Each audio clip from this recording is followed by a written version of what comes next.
Bom, então, olá a todos. Nessa aula nós vamos discutir sobre o exame Doppler arterial de carótidas e vertebrais. Então, nós vamos falar desde princípios básicos do exame até conceitos mais avançados.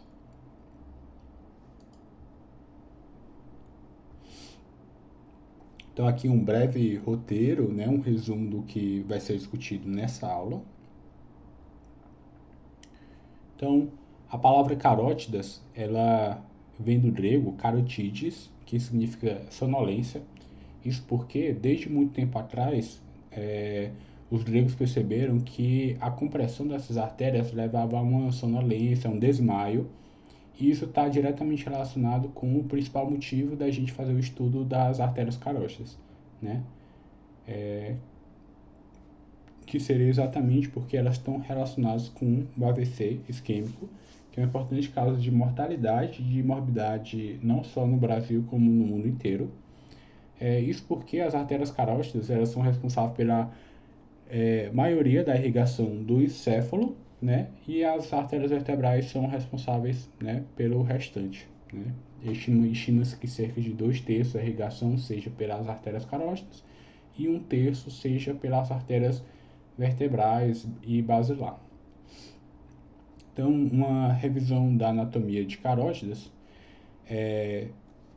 descendo um pouco, né, da região cervical, a origem delas, né, vai acontecer do arco aórtico, tá? Então aqui à direita, aí tem uma aorta ascendente, o arco da aorta, tá? Então do arco da aorta, primeiro o ramo, tá? Que ele vai originar vai ser a artéria bracocefálica à direita, que por sua vez ela vai se dividir entre a artéria carótida comum direita e a artéria subclávia direita. Em seguida, né, vai dar origem à artéria carótida comum esquerda e à artéria subclávia esquerda. Existem diversas variações anatômicas em relação à origem dessas artérias. A principal delas seria o arco bovino, na qual a artéria carótida comum esquerda ela vai se originar do tronco bracocefálico. Então, subindo um pouco, o que a gente tem é que a artéria carótida comum ela vai seguir, tá?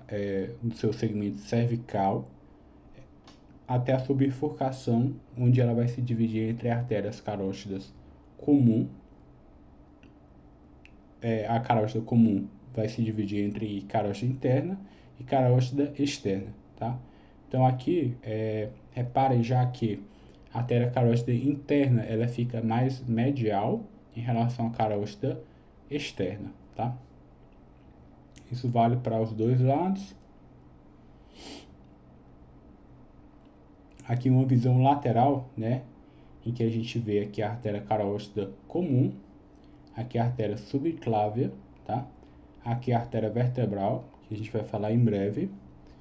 E reparem que logo na bifurcação da artéria carótida comum e no início da artéria carótida interna, a gente tem essa dilatação do vaso, que é o que a gente chama de bulbo carotídeo, tá?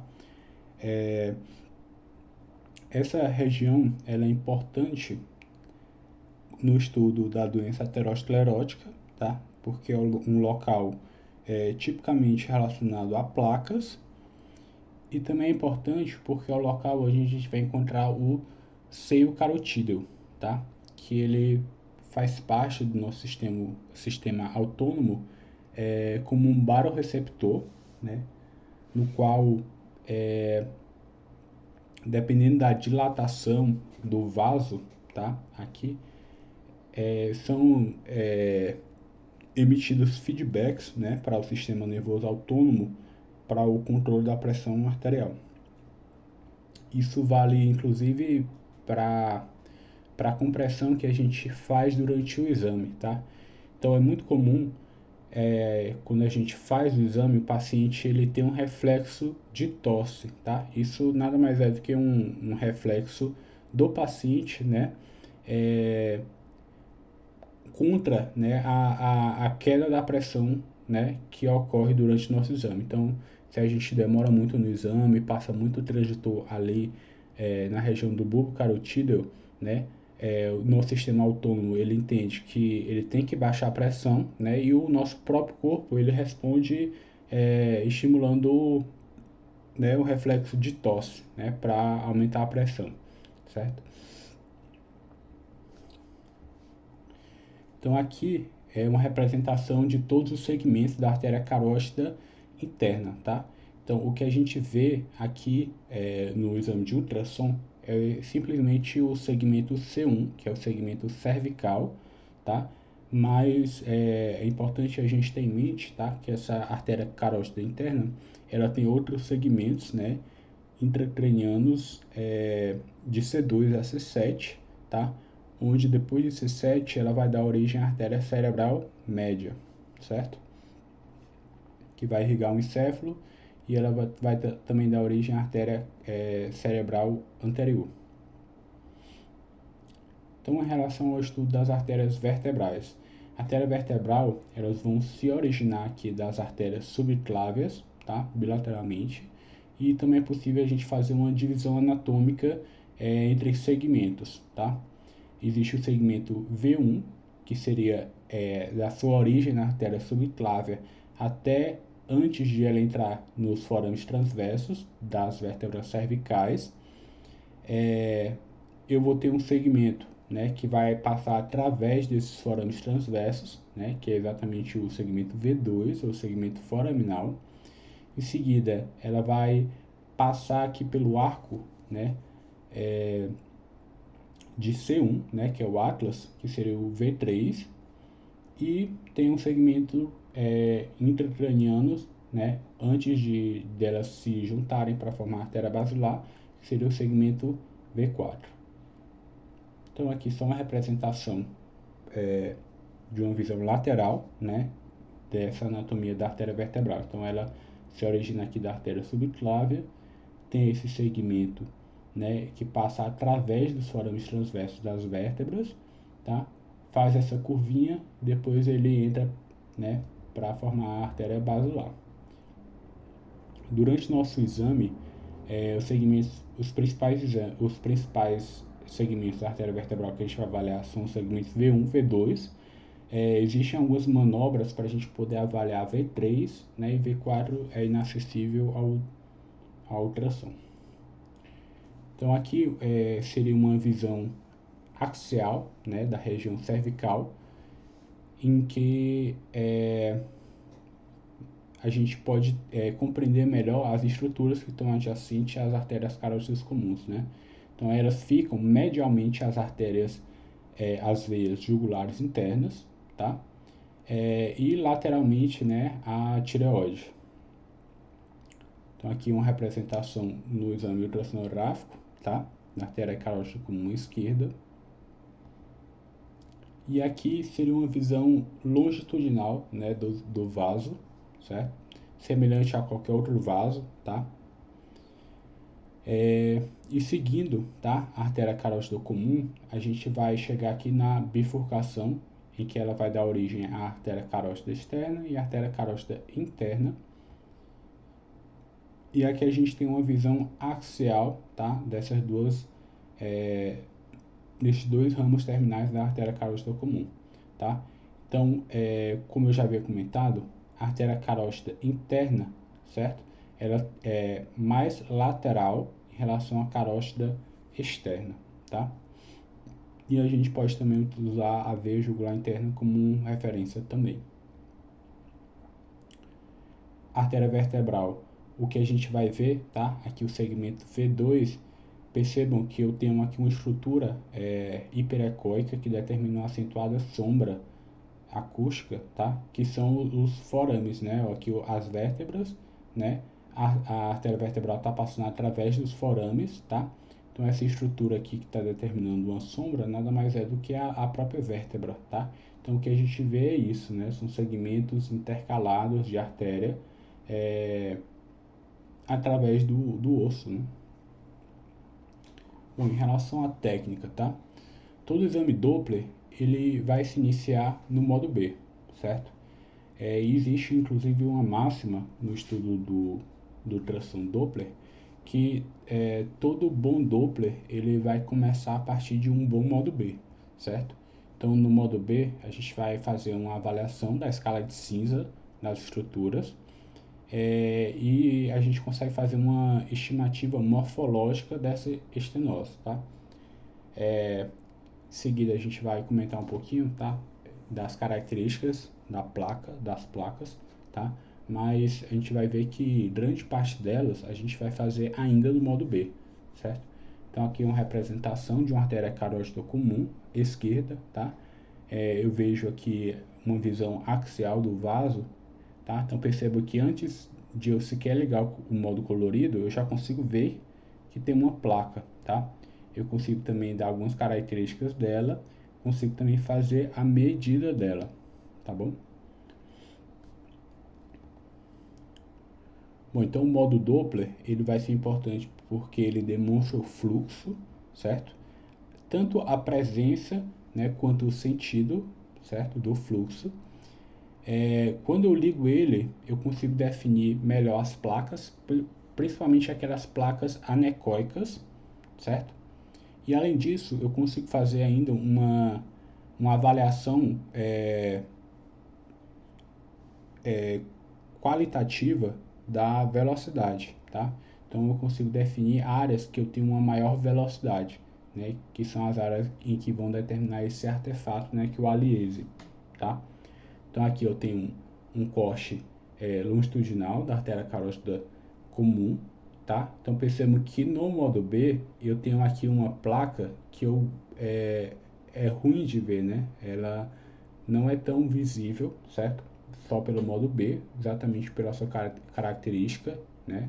Ela é anecoica. E quando eu ligo o color, certo? Percebam que fica bem delimitado, né? Aqui as dimensões, né? Dessa placa, tá bom? Aqui embaixo eu tenho o artefato que eu comentei, né? Então perceba que eu tenho aqui esse fluxo vindo daqui e ao chegar aqui nessa placa, né? Aqui é uma placa mais heterogênea com componente calcificado, então percebam que o fluxo que era homogêneo, ele passou a ter essas áreas de aliase, né? Em que a velocidade ela é tão alta, né, em que eu tenho essa inversão, né, da coloração, né, do nosso exame, tá bom? E finalmente a gente vai ter também o modo pulsátil, tá? Nele a gente consegue fazer uma avaliação da morfologia da onda, a gente consegue fazer o cálculo das velocidades e ele vai ser o principal método que a gente vai usar para determinar o grau da estenose, tá? Então aqui eu tenho uma representação de como é que seria o modo pulsátil do nosso exame, tá? Então aqui eu tenho a bifurcação da artéria carótida, certo? Então aqui percebam que eu tenho aqui o meu gate, né? Ele está medindo aqui em duas regiões diferentes, certo? E dependendo da região, tá? Eu tenho duas morfologias de ondas diferentes, que é o que a gente vai comentar em breve, tá? Bom, em relação ao módulo pulsátil, é importante a gente fazer algumas considerações, tá? Então aqui eu tenho a representação de um vaso, certo? Qual eu tenho esses dois eixos, né, paralelos entre si, que correspondem ao eixo de insonação do meu transdutor, certo? E eu tenho esse outro eixo, essa outra linha, tá? Que ela corresponde ao volume de fluxo, né, que eu quero avaliar, certo? Então percebo que quando eu não tenho nenhuma placa, tá? O volume de fluxo que eu vou avaliar, ele pode ser paralelo, tá? À parede do próprio vaso, certo? Porém, quando eu estou diante de uma placa, é importante sempre se atentar se essa placa está determinando uma alteração no fluxo, né, sanguíneo naquela região, tá? Isso porque essa amostra, né, esse volume que eu vou calcular, ele tem que ser o volume do fluxo, tá? E não o volume do vaso, certo? Então, quando houver uma placa, a gente tem que alterar esse meu ângulo de tal forma que ele acompanhe, certo? O sentido do fluxo, ok? Além disso, tá? Essa linha que é o volume que é o sentido do fluxo e essa outra linha que é o sentido, né, da insolação do transdutor, eles formam um ângulo que deve ser menor do que 60 graus, tá? Isso porque acima de 60 graus, tá? O cálculo das velocidades desse fluxo, né, desse volume de fluxo que está sendo avaliado, ele é um cálculo que vai gerar muitos erros, tá? Então sempre a gente vai fazer um ângulo menor do que 60 graus. Além disso, a gente sempre vai fazer uma amostra, né, no centro do vaso, tá? Isso porque no centro do vaso eu sempre vou ter uma velocidade maior, tá? Isso é explicado porque na periferia do vaso, pela proximidade com a parede, né, existe um atrito, tá, com a própria parede do vaso que diminui a velocidade de fluxo, tá? Então sempre a velocidade no centro do vaso ela é maior, ok? E por fim, sempre ajustar o PRF, tá? Então sempre procurar uma escala, tá, de velocidade adequada para caso a caso, ok? Então, de forma geral, quando a gente vai fazer um estudo das artérias carótidas, a gente pode ajustar o nosso PRF a princípio para uma velocidade entre 30 e 40 centímetros por segundo, tá? Mas quando a gente estiver diante de uma placa, tá? É importante a gente ajustar para que a gente consiga identificar a área de maior velocidade, né? Que vai ser a área onde eu vou ter o artefato de aliase. Então aqui eu tenho alguns casos, tá? Primeiro, percebam que eu tenho uma escala muito baixa, né?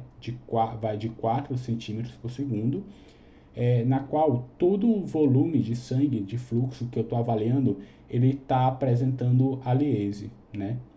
Em seguida, eu tenho uma aquisição, né? Em que o volume, tá? O meu PRF, ele está muito alto, tá? Então, nesse caso, percebam que o fluxo está homogêneo, certo? Porém, né, a gente vê que tem uma placa, tá? Que está determinando uma estenose visual, certo?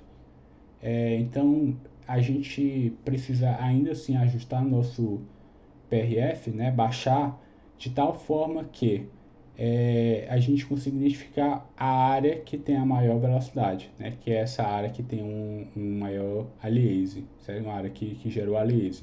Então percebam que aqui eu venho um fluxo, tá? E devido à placa houve um aumento da velocidade.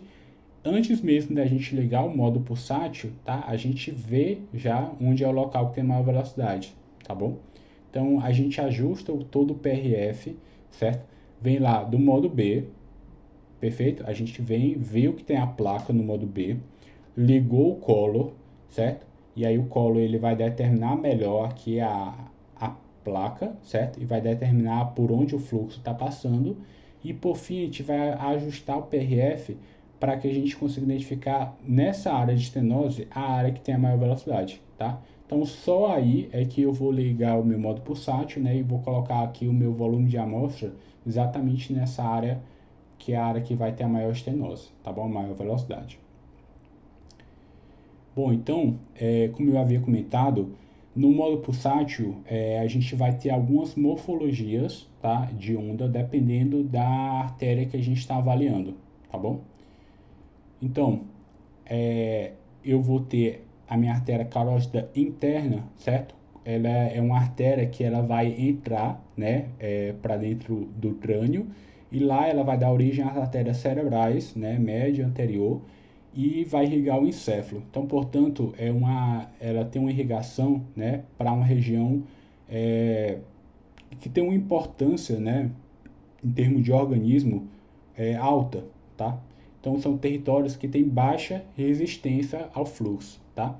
Então, diante de uma baixa resistência, o que eu vou ter, tá, na minha morfologia da onda, é que eu tenho uma diástole mais alta, tá bom?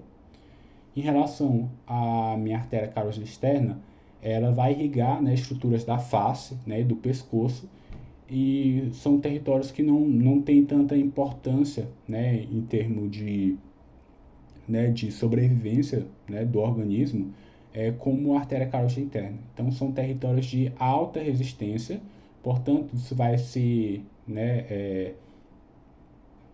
representar, no nosso estudo pulsátil, né, uma diástole baixa.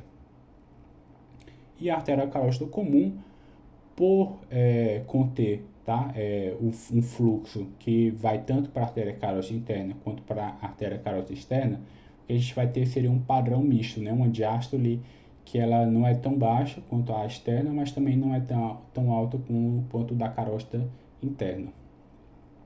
Em relação ao estudo pulsátil da artéria vertebral, o que mais importa, tá, é a gente verificar se o fluxo ele é anterógrado, tá? Em geral, ele é um fluxo de baixa resistência, tá?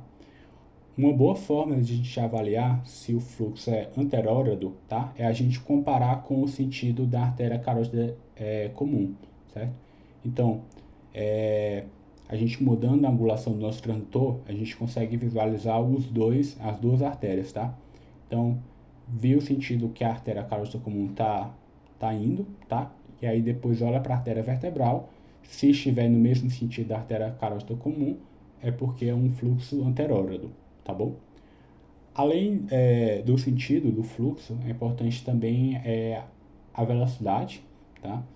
A gente considera como normal uma velocidade entre 30 e 40 para o segmento V1, tá? E o segmento V2 a gente considera uma velocidade normal entre 20 e 60. E é importante destacar que pode haver diferença entre as velocidades picos históricos das duas artérias vertebrais, né, esquerda e direita, tá? Isso acontece porque é muito comum a gente ter uma dominância de um lado em relação ao outro, né? Ou seja, um lado ele é mais calibroso, tem uma velocidade maior do que em relação ao outro, tá? E geralmente esse lado é o lado esquerdo, tá? Geralmente o lado esquerdo ele vai ser mais calibroso e por isso ele tem uma velocidade maior, sem que isso tenha um significado patológico, tá? Então, em relação a achados normais do nosso exame, o que a gente espera é encontrar artérias, né, com paredes lisas, regulares, sem espessamento de parede, sem placa. Quando a gente coloca o modo colorido, tá, a gente espera um mapa colorido bem anatômico, tá, que vai desenhar o vaso e velocidades dentro do limite da normalidade. Então, aqui uma tabelinha resumido, tá, as velocidades para cada segmento, mas a gente vai discutir melhor essas velocidades daqui a pouco. Bom, em relação à avaliação do complexo médio-intimal, existem algumas patologias como diabetes e a hipertensão arterial que determinam um aumento da viscosidade do sangue e uma consequente redução da força friccional dentro do vaso. Isso leva a uma resposta da própria artéria, né, caracterizada por um espessamento da sua parede, a fim de manter a força tensional do vaso. Então, considerando que o objetivo de uma artéria é de bombear o sangue, né, até uma região de interesse, o espessamento, né, da sua parede, nesse contexto, seria nada mais do que uma tentativa, né, do próprio vaso de manter a sua função.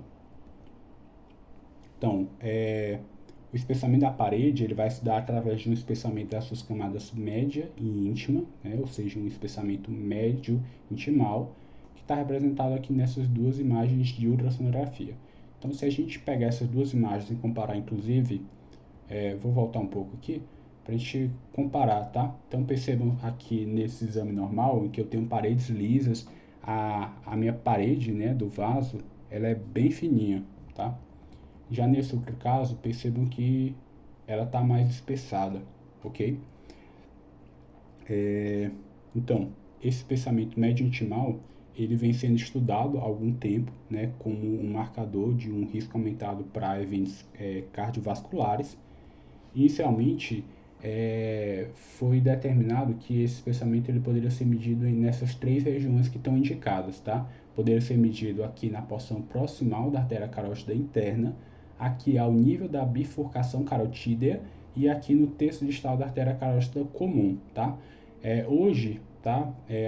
Todos os estudos eles vão utilizar essa localização, tá? Para definir, né, os parâmetros, que seria o terço distal da artéria carótida comum, tá bom?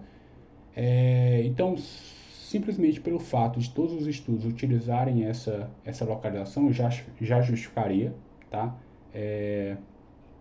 A gente medir nessa localização, mas também a localização que é de mais fácil acesso, tá bom? Então, o local que deve ser medido, tá bom? Tem que respeitar alguns critérios, tá? Que são, tem que ser medido na parede posterior, tá? Do terço distal da artéria carótida comum a pelo menos 1 centímetro da bifurcação carotídea, certo? É importante levar ainda em conta, tá, que todos esses estudos, tá, de espessamento médio intimal, eles idealmente devem ser correlacionados, certo? Através de estudos populacionais, né, a fim de serem corrigidos pela idade, pelo sexo, além de outros parâmetros, tá bom? No Brasil, não existe nenhum estudo populacional, tá, para avaliação de espessamento médio intimal, de tal forma que a gente pode utilizar como um parâmetro, certo? Que o normal seria abaixo de 0,1 centímetro, tá bom? Então aqui é outra representação, né, de um espessamento na camada médio intimal, tá? Aqui seriam duas situações em que o cálculo, né, desse espessamento médio intimal ele está impossibilitado, tá? Então aqui eu tenho uma artéria carótida comum, tá? Mas percebam que no terço distal dessa artéria carótida comum, na sua parede posterior, tem uma placa, tá? Então aqui não tem como eu medir, certo? Então tem alguns casos que a gente não vai conseguir medir, então não vai no nosso relatório, tá? Aqui é um caso de uma placa mais focal, heterogênea, né? E aqui é um caso de uma placa mais difusa, né? Que ela se estende, né? Aqui, né? Para um grande segmento aqui da artéria carótida comum. Em breve eu vou comentar a diferença entre placa e o espessamento médio intimal, tá? Mas nesse caso é uma placa difusa, certo? Então a gente não consegue determinar a espessura da camada média intimal. É importante destacar que o espessamento médio intimal, ele não necessariamente ele é um fator, né, assim, que vai estar relacionado com a aterosclerose, tá bom? Como eu comentei, ele simplesmente é uma reação da própria artéria, né, a algum insulto que está acontecendo, tá bom? Então ele pode sim ser utilizado como marcador de risco, tá bom? Mas é importante destacar que ele pode estar associado a outras patologias, como arterites, tá? Que eu vou ter também um espessamento da parede do vaso, mas inclusive em casos fisiológicos, tá? Como um paciente um atleta de alto rendimento, também pode haver um espessamento da parede, né? Como eu comentei, de forma fisiológica também, tá bom?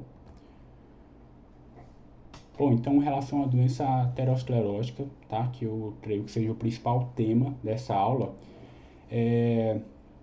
nada mais é, tá? Do que o acúmulo, tá? De lipídios aqui na parede do vaso. Existem vários graus, tá? De evolução das placas, tá bom? E que são representados, inclusive, né? Durante o estudo de ultrassom, tá? A gente consegue ver diversos estágios, tá, da formação dessas placas, cada um com uma implicação clínica, tá, e um fator de risco diferente, certo? De forma geral, as placas elas vão ter uma predileção por bifurcações, tá, e por áreas de angulação vascular. Existem alguns fatores de risco clínicos, tá bom? E é importante a gente ter em mente a definição do que seria uma placa, tá? Então, toda vez que eu tiver uma área com espessura maior do que 1,5 milímetro, tá? A gente consegue definir que é uma placa. Quando houver uma protrusão acima da camada íntima maior do que 0,5 milímetros, também a gente pode definir como uma placa. e toda a área em que eu tiver uma espessura maior do que né, 1,5 a espessura da camada médio-intimal. Aqui eu vou representar melhor na imagem, fica mais claro da gente ver, tá? Então, em qualquer momento que eu tiver uma espessura maior do que 1,5 milímetros, posso chamar de placa. Se eu tiver uma protrusão acima da íntima maior do que 5 milímetros, 0,5 milímetros, a gente pode também definir como placa, e eu posso fazer o comparativo, tá? Então, se eu tiver aqui uma área que ela é mais do que 1,5, né, essa espessura da camada média-intimal, eu também posso definir como uma placa, certo? Eu posso definir né, caracterizar essa minha placa de acordo com alguns critérios, tá bom? Então, em relação à ecogenicidade, eu posso ter uma placa, percebam aqui no bulbo direito, eu tenho aqui essa área que ela é pouco, né, diferenciada aqui do restante do vaso, tá? Então, seria uma placa anecoica, beleza? Então, percebam que aqui eu tenho essa outra placa anecoica, tá? Que no modo B, tá? Isoladamente, às vezes pode ser difícil de a gente caracterizar, mas quando a gente liga o color, tá? Percebam que ficou bem mais definido aqui a extensão dessa placa, tá bom? Eu posso ter placas, então percebam que eu tenho essas duas placas, tá? Elas são hipoecogênicas, tá? Aqui nesse caso, inclusive, um pouco heterogênea, né? Com alguns focos já de calcificação. E eu posso ter placas já fibrocalcificadas, né? Percebam que seria uma evolução daquela outra placa, né? Com calcificações mais evidentes, né? E aqui uma placa já né, totalmente calcificada, tá? Determinando uma sombra já acentuada, tá bom? Em relação à superfície da placa, eu posso definir uma placa com a superfície regular ou uma placa com a superfície irregular, tá? Então aqui ligando o, o mapa colorido, né? Fica claro que essa placa, tá? Ó, acompanhando aqui a íntima, ó, ela vem aqui, tá? Então a placa, ela é tudo isso, certo?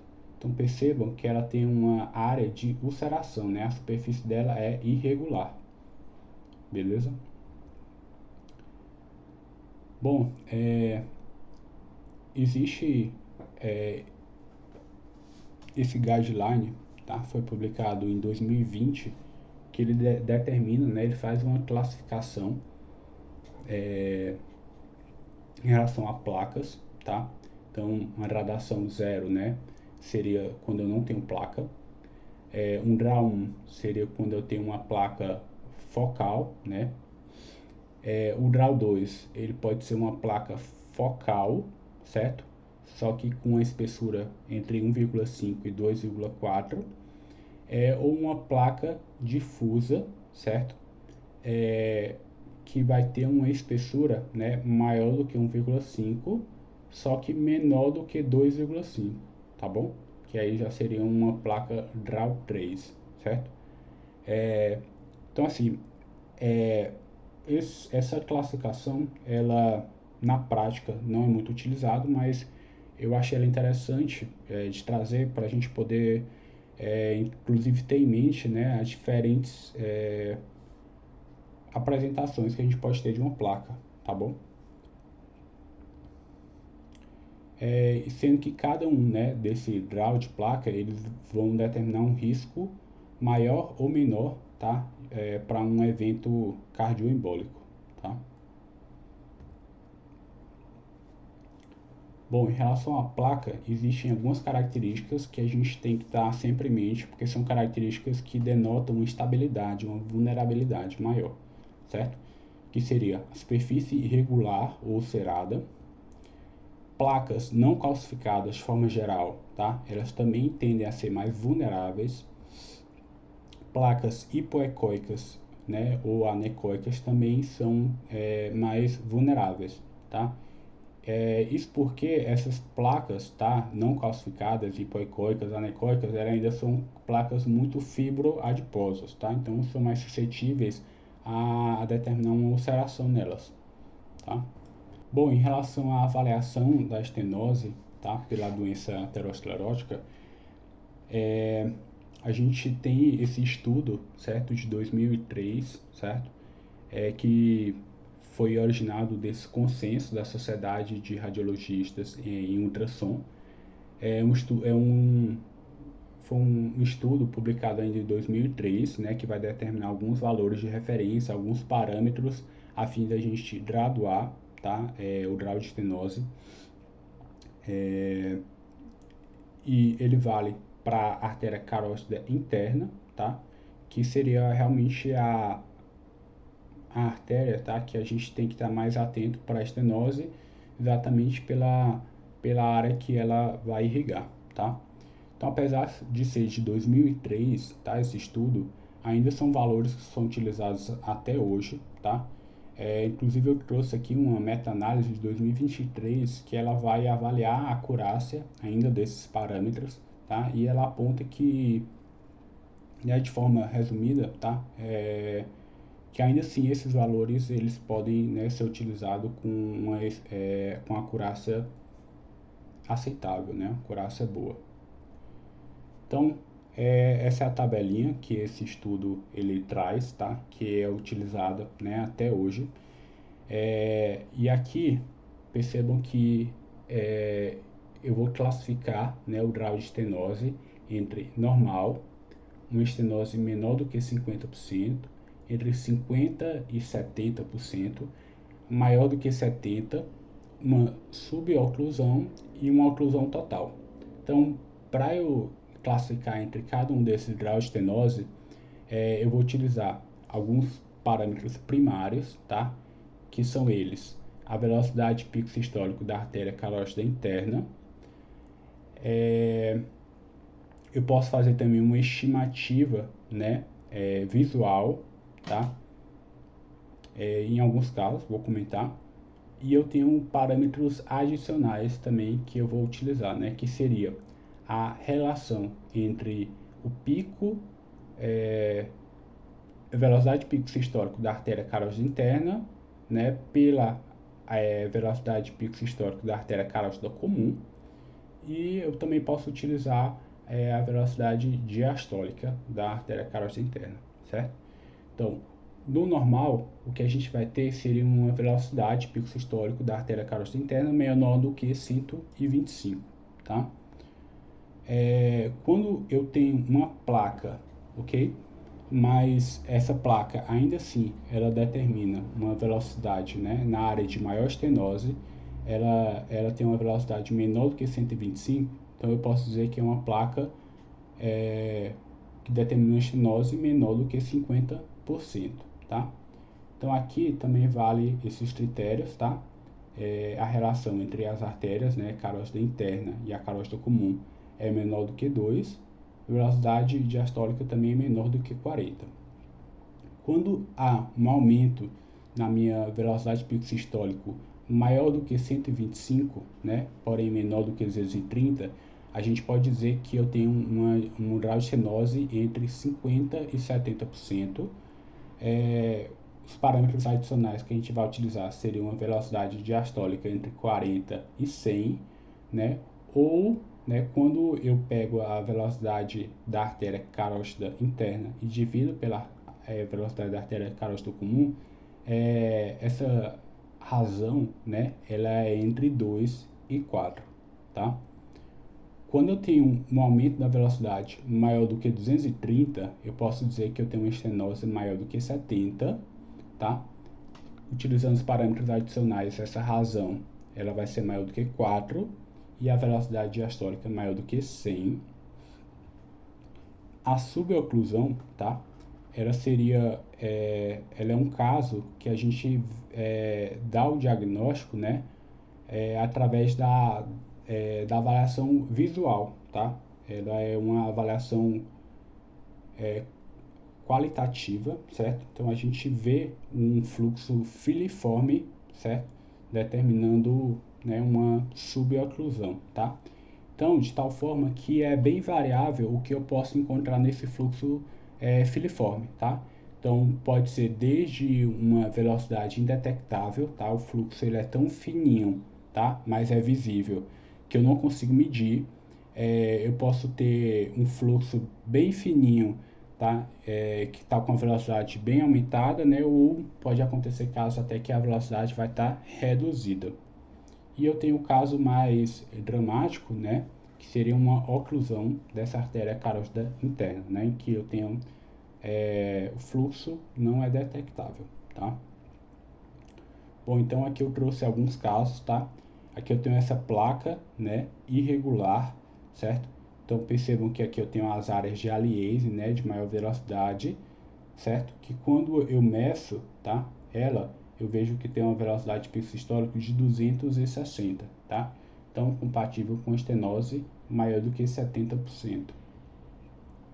Aqui eu tenho um caso, percebam que é uma artériazinha filiforme, né? Um fluxozinho filiforme, tá? Então, eu dou esse diagnóstico, né, visualmente, né? Mesmo sem ligar o Doppler, mesmo sem ligar o modo pulsátil, eu já consigo dizer que é uma suboclusão.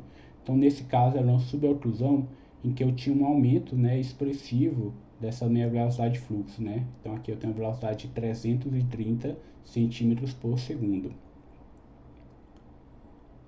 Nesse outro caso, tá? Também eu dou o diagnóstico, né? Sem ligar o modo pulsátil, eu vejo que tem um fluxozinho, ó, bem discreto, filiforme, que nesse caso a velocidade, o fluxo, né? A morfologia da minha onda, ó, quase indetectável, tá bom? Então, a gente pode dar um diagnóstico também de suboclusão. E claro, tem esse caso aqui mais dramático, tá? Em que eu tenho uma placa, né, que oclui a artéria carótida interna, tá? Então, ausência de fluxo, oclusão. Bom, como eu faço, tá? Para avaliar a estenose nas artérias carótidas comum, externa e nas vertebrais, né? Levando em conta, como eu comentei, que aqueles parâmetros, aquela tabelinha, ela vale só para a artéria carótida interna, tá? Então, nessas demais artérias, a gente vai fazer um cálculo que a gente pode utilizar, na verdade, para qualquer artéria, né, do corpo, tá? Que vai ser a gente fazer uma comparação entre a velocidade no local de estenose e a velocidade no local antes da estenose.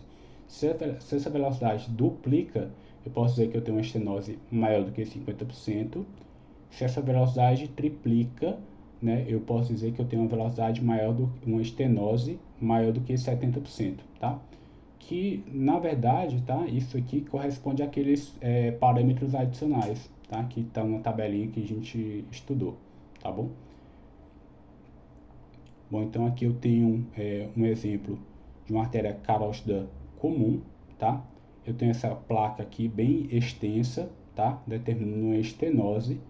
Então, o que eu tenho que fazer eu tenho que vir aqui antes de começar a placa, tá bom? Então, aqui nesse segmento antes da placa, eu tenho uma velocidade preservada de 86 e eu vou procurar a área de maior estenose, que nesse caso eu tenho uma velocidade de 307, tá? Então, eu faço a relação entre as duas, né? Como a velocidade mais do que triplicou, tá? Eu posso dizer que é uma estenose de mais do que 70%. Nesse outro caso é uma estenose de artéria vertebral. Eu tenho essa placa irregular, tá? Que determina uma redução no calibre da artéria vertebral. Tenho essa área aqui de Aliase, né? Que indica que existe um aumento da velocidade nesse ponto, certo? Que a gente tem que comparar, né? No local de maior velocidade com o local de antes da estenose, para a gente determinar qual é o grau de estenose. Bom, então aqui é um resuminho, tá, do que deve ser descrito no laudo em relação à placa. A gente deve dar a localização da placa, né, indicar qual é a artéria, certo? Se é acomete carótida comum, se é acomete carótida interna, carótida externa, certo? Pode ser no bulbo, na bifurcação, tá bom? Importante a gente dar essa localização. Inclusive, diante de uma placa mais expressiva, que determine uma estenose mais importante, tá? A gente pode dar alguns dados em relação à localização que podem ajudar, né, o tratamento do paciente, tá? Então, é descrito que a gente pode dar a distância entre a placa, tá, e o ângulo da mandíbula, certo? A gente pode dar também a distância entre a placa e a bifurcação carotídea, tá bom? A gente vai avaliar em relação à ecotextura da placa, se ela é homogênea ou heterogênea. Em relação à ecogenicidade, né, se ela é anecoica, hipoecoica, ela pode ser totalmente calcificada. Em relação às dimensões, a gente vai dar a espessura, que é o mais importante, tá bom? Mas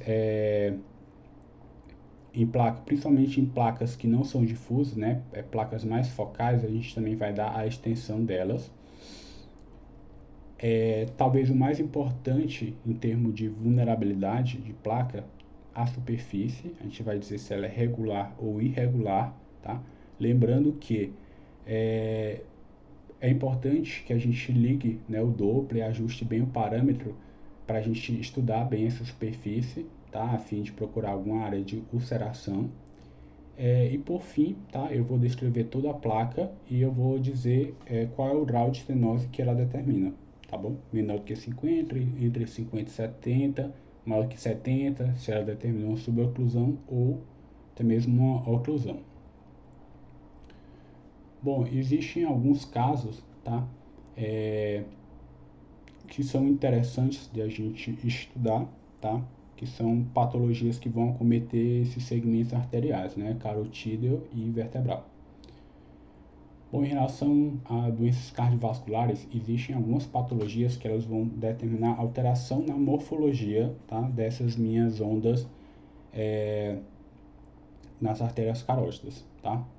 Então, é descrito que quando eu estiver diante de picos sistólicos irregulares, tá? Então, eu percebo que aqui eu tenho um pico sistólico que ele tem uma velocidade de 0,9, né? E esse outro pico ele tem uma velocidade de 0,57, certo?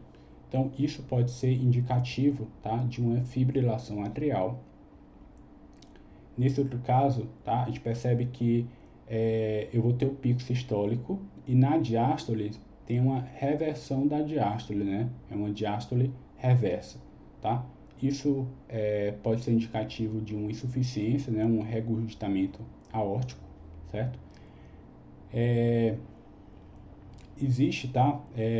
Várias patologias que podem determinar alteração na morfologia dessas ondas. E aí que eu trouxe um artigo, tá? Para quem quiser se aprofundar mais no assunto, tá? Existem várias alterações que podem ser visualizadas no nosso exame Doppler. Bom, diante de uma oclusão da artéria carótida comum, tá? Pode acontecer uma inversão no fluxo da artéria carótida externa, certo? Então, aqui nessa imagem ilustrativa, a gente vê que existe uma placa que ocluiu essa carótida comum, tá? Então, o que vai acontecer, tá? A fim de irrigar as áreas mais importantes, né, para o corpo, né, que seria o encéfalo, vai existir uma alteração no fluxo, tá, da carótida externa, certo? Para a carótida interna, tá? Então, representado aqui no exame de ultrassom, tá, o que a gente vai ter é isso, carótida comum ocluída. Então, a artéria carótida externa, ela vai passar a irrigar agora a carótida interna. Bom, outra situação que a gente pode encontrar, tá, na nossa prática, tá, seriam pós-operatórias de uma colocação de stents. Então, percebam que nesse caso aqui eu tenho essa estrutura hiperecogênica, certo? Que ela vai revestir aqui a parede da minha artéria, tá? Reparem que ela é diferente de uma placa, tá? ela é regular, ao contrário da placa, né, que vai ser irregular, ela é contínua, certo? E ela tem essas fenestrações, né? Bom, em relação ao estudo da artéria carótida, após o tratamento de placas, né, de estenoses, né, após a colocação de stent, também é importante a gente ter conhecimento, tá? Então aqui eu tenho uma imagem longitudinal de uma artéria carótida comum, em que eu tenho o stent, tá? Que vai ser representado por essa estrutura hiperecogênica, tá? Tem esse aspecto que é pontilhado, certo? Que representa as fenestrações, né, do meu stent. Reparem que, diferentemente da placa, ele é uniforme, tá? Tem sempre a mesma espessura e ele vai estar localizado tanto na parede anterior quanto na parede posterior, ok? Então aqui eu tenho uma representação de um caso em que, mesmo com a colocação do stent, né, houve o surgimento de uma nova placa, tá bom? De tal forma que, quando a gente for fazer a avaliação da estenose nesses casos, né, pós-operatórios de stent, a gente tem parâmetros, tá, de velocidade diferentes de um paciente sem tratamento, tá? Então, é importante a gente raciocinar que o próprio material, certo, do stent dentro do vaso, certo, ele determina um grau de estenose, tá? Então, mesmo com o material, mesmo com o stent, né, vai existir uma velocidade que ela é normalmente, né, mais elevada do que o normal, tá? Então é por isso que, quando o paciente ele tem um stent, a gente vai considerar a velocidade de pico sistólico normal, tá, até 150, ok? Quando existe um aumento dessa velocidade, né, mais do que 150, certo? A gente pode graduar, né, entre maior do que 20, maior do que 50 e maior do que 80%, né, utilizando como parâmetro 150, 220 e 340, certo? O parâmetro adicional, né, que seria a relação, né, a razão entre as velocidades das artérias carótidas interna e comum, também é diferente, tá? Então não seria mais 2, 4, tá? A gente considera um pouquinho maior. A gente considera 2,15, 2,7 e 4,15, tá?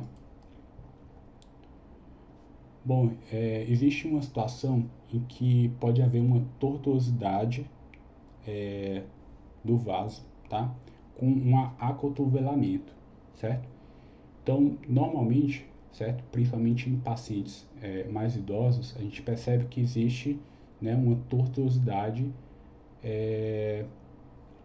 né, do trajeto da carótida, tá? Quando essa tortuosidade ela determina esse acotovelamento, tá? A gente pode chamar de kicking, certo? E nesses casos é muito importante a gente avaliar se esse acotovelamento, né, essa dobra, né, da artéria, está determinando alguma estenose, tá? Então é o mesmo que pensar em uma mangueira, tá? A gente tá, né, molhando uma planta com a mangueira. Se a gente dobra, tá, ali a mangueira, né, existe um aumento da velocidade, certo? Então, aquela área ali pode ter um estenose com aumento de velocidade, certo? Então, o que a gente tem que fazer, uma estratégia para a gente avaliar nesses casos, é a gente fazer um ajuste, né, do nosso PRF, a fim de encontrar a área, né, de aliase, né, que seria uma área de uma velocidade aumentada, tá? Bom, outra situação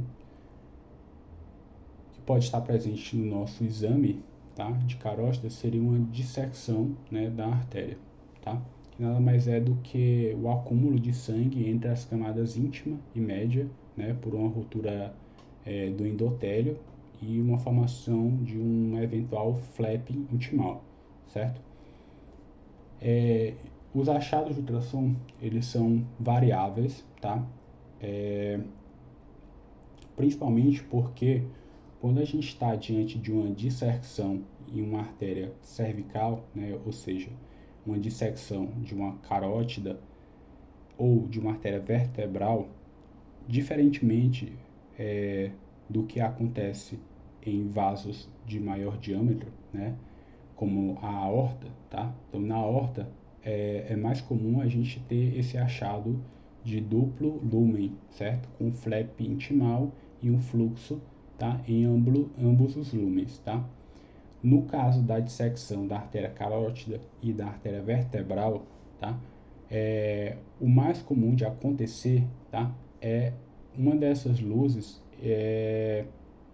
trombosar, certo? Então eu vou ter um hematoma, certo? E como a artéria ela é de menor calibre, né? E a parede dela é mais frágil, tá? Então, o mais comum de acontecer, tá? É eu encontrar uma área de espessamento, tá? Como está aqui. É um espessamento hipoecóico da parede, determinando uma estenose ou até mesmo uma oclusão. E o que vai ajudar a gente a pensar em uma dissecção, né? E fala contra, né, ser uma placa, né, seriam, né, encontrar esse espessamento em um local incomum para a placa ou um paciente sem nenhuma doença aterosclerótica, tá? Então, por exemplo, eu vejo um espessamento na carótida interna, um paciente bem jovem, tá? Que não é para ter placa, certo? Então, o que eu tenho que pensar mesmo é uma dissecção. Claro que diante desse achado de duplo lumen, né, com o flap intimal, certo? Aqui está bem caracterizado uma dissecção do vaso, tá bom? Bom, outra patologia que a gente pode encontrar no estudo das artérias carótidas seria um processo inflamatório, né, do vaso, né, uma arterite, que pode causar uma eventual estenose, certo? Então, diferentemente da placa, certo? A gente tende a ter um acometimento mais difuso, certo? O espessamento ele tende a ser mais circunferencial e em alguns casos, tá? Como demonstrado, eu posso ter um espessamento tão acentuado que determina uma oclusão, certo? Então, aqui no caso é um caso de uma oclusão de uma carótida comum, um paciente com a arterite de Takayasu, tá? Então, aqui nesse caso, além desse padrão, né, mais difuso, mais circunferencial, certo? Aqui vale também a gente fazer uma correlação, né, com a clínica do paciente, tá? Então, se vem no pedido um paciente está em investigação de uma arterite, então a gente, né, vai pensar muito mais em arterite do que uma doença aterosclerótica, tá bom? Existe uma condição, né, que ela é relativamente rara, certo? Que é a carotidínia, certo? Que corresponde a uma síndrome dolorosa, né, e autolimitada, no qual eu tenho uma alteração inflamatória e um espessamento, né, da minha parede da carótida, certo? Esse espessamento, diferentemente da arterite, ele nem sempre ele é circunferencial, né? Como nesse caso aqui ele é mais excêntrico, certo? Vai ajudar, né? Ele é mais fusiforme, tá? Parecendo realmente uma placa, certo? O que vai ajudar a gente, tá? Seria